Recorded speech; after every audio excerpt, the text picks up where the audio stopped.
మనం ఉదాహరణకి ఒక ఆర్టికల్ చదువుతాం గూగుల్‌లో. చదివి దాని గురించి చెప్తాం గదా! దాన్ని అలాగే చెప్పొద్దు. ఎలా ఉందో అలాగే చెప్తే ప్రేక్షకులకు అర్థం గాదు.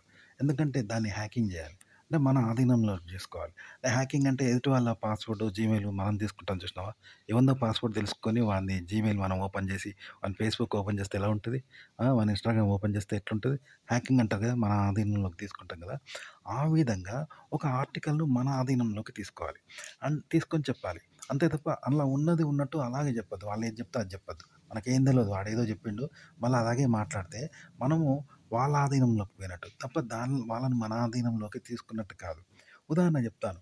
ఒక మాంత్రికుడు ఏం చేశాడు, ఎక్కడో ఉన్న వ్యక్తిని తన మంత్రశక్తులతో చేతబడి చేసి, అతను బలహీనుడిగా మారి, అతను పూర్తిగా బలహీనుడిగా మారి వీక్ అయిపోయి, ప్రాణం కోల్పోయేలాగా, ప్రాణాపాయం కలిగేలాగా చేతబడి చేసిండు. అంటే అతన్ని వీడు ఆధీనంలోకి తీసుకున్నాడు. అతను బలవర్ధకమైన ఆహారం తీసుకొని మంచి వ్యాయామం చేస్తూ ఆరోగ్యంగా ఉంటూ ఉన్నా కూడా వీడి మంత్రశక్తితో ఏం చేసిండు? వాడిని బలహీనంగా మార్చి, రోగగ్రస్తుని చేసి, వాడిని పూర్తిగా కృషించిపోయేలాగా చేసి, ప్రాణం పోయేలాగా చేస్తున్నాడు. చూసినావా? వాని ఆధీనంలో వాడు ఉన్నా కూడా వాడిని అలా ఉండకుండా చేయగలుగుతున్నాడంటే వాని శక్తినంతా వీడు ఆధీనంలోకి తీసుకొని వాడిని బలహీనం చేసిండు. అలాగే ఇంకోటి ఒక వ్యక్తి చక్కగా ఒక వ్యక్తి చనిపోవాలని ఏం చేసిండు? విషం తీసుకుంటున్నాడు, చావాలనుకుంటున్నాడు, ఉపవాసం ఉంటున్నాడు, చావాలని అనుకుంటున్నాడు, విష పదార్థాలు తీసుకుంటున్నాడు. అయినా సరే ఒక వ్యక్తి ఏం చేసిండు? తన మంత్రశక్తితో, తన దైవ బలంతో ఏం చేసిండు? అతని విషం పనిచేయకుండా ఆరోగ్యాన్ని పంపిస్తున్నాడు. శక్తులను పంపిస్తున్నాడు. అనేక శక్తులు వాని మీద ప్రయోగం చేస్తున్నాడు. ఎక్కడో ఉండి. వాడెక్కడో ఉంటే వానికి పంపిస్తున్నాడు. దీనివల్ల ఆ వ్యక్తి మందులు మింగి విషం తాగి ఆ! చావాలని ఆత్మహత్య ప్రయత్నం చేస్తూ ఉన్నా చావడం లేదు. ఎందుకంటే వీడు బలాన్ని పంపిణీ చేస్తున్నాడు అతనికి. అతను చావకుండా చేస్తున్నాడు. ఇతని శక్తులు అతనికి పంపిస్తున్నాడు. అంటే ఏమన్నట్టు అతన్ని తన ఆధీనంలోకి తీసుకొని అతన్ని రక్షిస్తున్నాడు. మొదటిదేమో ఎదుటివాడిని ఆధీనంలోకి తీసుకొని వాడిని చంపేస్తున్నాడు. వాడిని బలహీనుడిని చేసి ప్రాణం తీస్తున్నాడు. ఇదేమో వీడి బలవంతం వానికి పంపించి వాడిని బతికిస్తున్నాడు. ఈ 2 కూడా ఎదుటి వాళ్ళని ఆధీనంలోకి తీసుకోవడం. ఇగో ఇలా చెప్పాలి. మీరు వేరే వాళ్ళ ఆర్టికల్‌లో చదివి మీరు ఎలా చెప్పాలి అంటే మీ స్టైల్‌లో మీరు చెప్పాలనమాట. అంతే తప్ప అందులో ఉన్నది ఉన్నట్టు అలాగే చెప్తే ప్రేక్షకులకు అర్థం కాదు. మీరు వాళ్ళకు లొంగిపోయినట్టు. అంటే మంత్రగాడు మంత్రం చేసి ఎదుటి వ్యక్తిని లొంగదీసుకోవాలి, ఆధీనంలోకి తీసుకోవాలి, చంపేయాలి గానీ, మంత్రగాడే వానికి చనిపోయిండనుకో, మాంత్రికుడే చనిపోతే ఇక వాడు మంత్రగాడు ఎలా అవుతాడు? అగో మీరు ఎదుటి వాళ్ళ ఆర్టికల్‌ను చదివి అలాగే గుడ్డిగా మాట్లాడిర్రనుకో, మీరు చెప్పినట్టు మీ టాలెంట్ ఏం లేదు, మీరు చెప్పినట్టు ఏం లేదు, మీదేం లేదు. ఆ ఆర్టికల్‌దే చెప్పిల్లనుకో ఆడియన్స్‌కి అర్థం కాదు. ఆర్టికలోడు ఏం రాసిండో, ఏం చెప్పిండో ఏమో! అది జనాలకు తెలవదు. మనం చెప్పడం కూడా అందులో ఏముండదు. కాబట్టి చూడరు గుర్తుపెట్టుకోండి. కాబట్టి మీరు గూగుల్‌లో ఒక ఆర్టికల్ చదివినప్పుడు, ఒక విషయాన్ని బయట ఎక్కడైనా తెలుసుకున్నప్పుడు, టీవీలో విన్నప్పుడు, లేదా యూట్యూబ్‌లో విన్నప్పుడు, దాన్ని అలాగే మాత్రం చెప్పకండి. అలా చెప్పకుండా 100% మీరుగా చెప్పండి. మీకు ఏమనిపించింది? మీకు ఏమనిపిస్తుంది? మీకు ఏ ఆలోచనలు కలుగుతాయి? మీ అనుభూతి, ఈ అనుభవం ఏం కలుగుతుందో దాన్ని మాత్రమే చెప్పండి. కానీ ఆ ఆర్టికల్‌లో లేదా ఆ విషయంలో ఉన్నది ఉన్నట్టు మాత్రం చెప్పకండి. అది ఎట్లుంటదంటే తెలియని భాషను తెలియనోడు చెప్పినట్టు ఉంటది. ఇప్పుడు హిందీ సినిమాకి పోయినాం. పోతే మనకు సినిమా ఏం తెలవదు. ఆ హిందీ భాష రాదు. మనం తెలుగు వాళ్ళం. మనకి హిందీ భాష రాదు. సినిమాకి పోయొచ్చి ఏం చెప్పినాం? ఏదేదో హిందీలో పిచ్చి పిచ్చి మాటలు చెప్తా ఉన్నాం. మనకు తెలవదా హిందీ? అది చెప్పినట్టా? కాదు.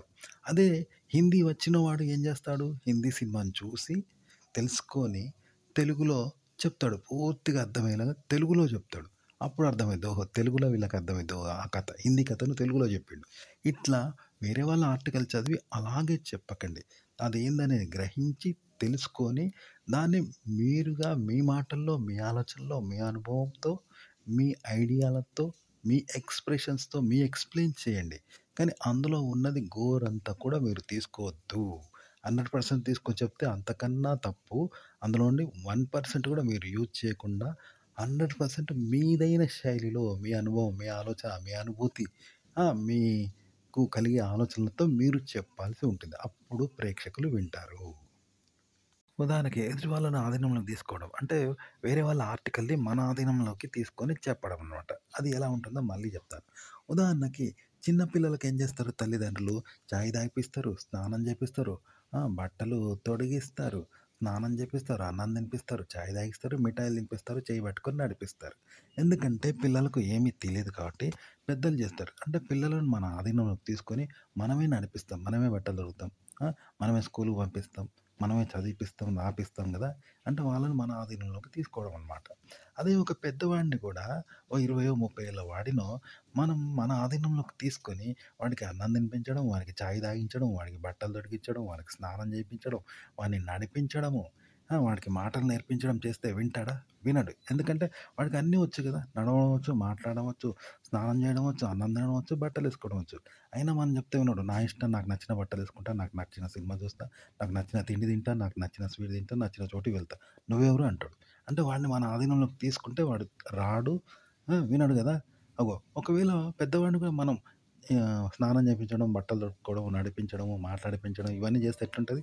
వాడిని మన ఆధీనంలోకి తీసుకోవడం అవుతుంది. కానీ ఎవరు రారు.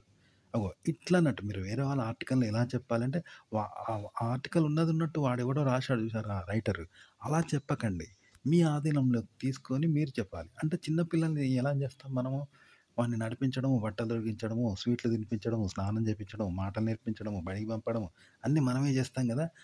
అలా వేరే వాళ్ళ ఆర్టికల్ చదివి దాని గురించి మీరుగా దాని గురించి చెప్పండి ఆడియన్స్‌కి. అంతేగాని అదే ఆర్టికల్‌ని మాత్రం చెప్పకండి.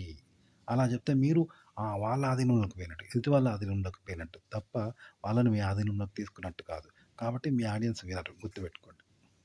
అలాగే మీరు చదివిన ఆర్టికల్‌ని ఇలా చెప్పాలి. లేదా ఒక విషయాన్ని మీకు తెలిసిన విషయాన్ని, మీరు విన్న విషయాన్ని ఎలా చెప్పాలి అంటే, ఉదాహరణకి మన ఊర్లో మనం పొద్దంతా ఊరంతా తిరుగుతాం. మన ఊరు మనకు తెలుసు. కాబట్టి ఏం చేస్తాం?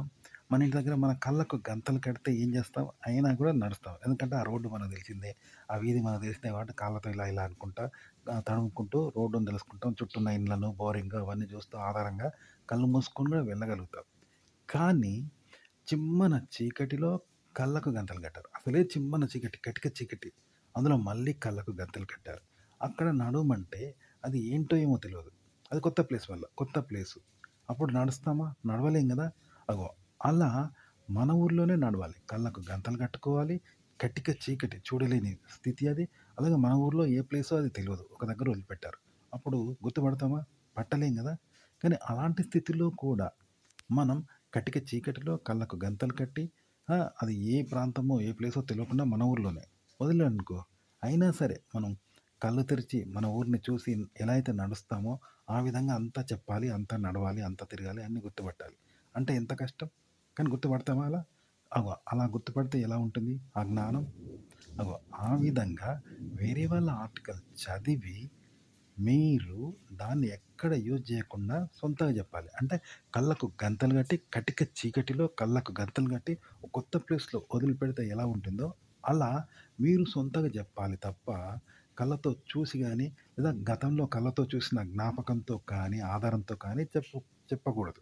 అంటే వేరే వాళ్ళ ఆర్టికల్ చదివి, అందులో ఉన్న విషయాన్ని, ఆధారాన్ని, అర్థాల్ని తీసుకొని, మళ్ళీ మీరు రీమేక్ చేయకుండా, మీరు అదే ఆర్టికల్‌ను సొంతంగా చెప్పాల్సి ఉంటుంది.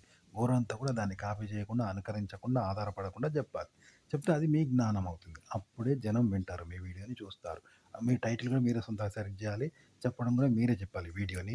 థంబ్‌నెయిల్ మీద టైటిల్ కూడా మీరే పెట్టాలి. ఇలా పెడితే అది ఓన్ టాలెంట్ అవుతుంది. ఇలా చెప్పాలి కంటెంట్. ఎక్స్‌ప్లెయిన్ చేయాలి జనం వీడియోలో.